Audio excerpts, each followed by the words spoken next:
Sitaram Yechury CPM के नए general secretary होंगे। उनके नाम का प्रस्ताव प्रकाश करात ने रखा और उसको आगे बढ़ाया वेटरन एस रामचंद्रन पिल्लई साहब। इससे पहले माना जा रहा था कि वह भी इस रेस में हैं, लेकिन उन्होंने इस नाम का प्रपोज किया प्रकाश करात ने और समर्थन किया एस रामचंद्रन पिल्लई ने। तो इसके बाद से अब प्रकाश करात सीपीएम के नए महासचिव हो गए हैं और उन्होंने पद संभालने के बाद तुरंत बाद मोदी सरकार पर यह कहकर निशाना साधा कि यह सांप्रदायिक सरकार है। और इसका जिक्र दरअसल पार्टी कांग्रेस के भीतर भी हुआ कि किस रूप में अब सीपीएम को मुख्यधारा की राजनीति में आना है। और यह भी हम बता दें कि हरकिशन सिंह सुरजीत के दौर से ही सीताराम येचुरी इस बात को लगातार आगे बढ़ाते रहे कि गठबंधन के दौर में वामपंथियों की भूमिका क्या होनी चाहिए।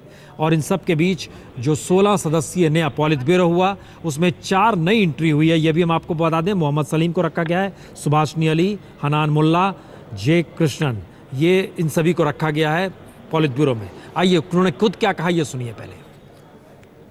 The problem is the line has been decided. The question is that of implementing this line now and equipping ourselves to utilize the objective situation in the country which is in our favor. Utilize that situation in order to develop our struggles. Therefore, be in a position to uphold, champion people's causes and influence the agenda of the government.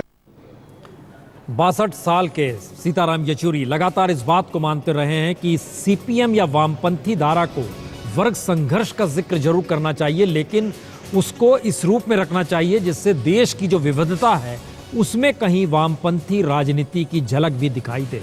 उसे सिर्फ खेत मजदूर तक ही सीमित नहीं रहना।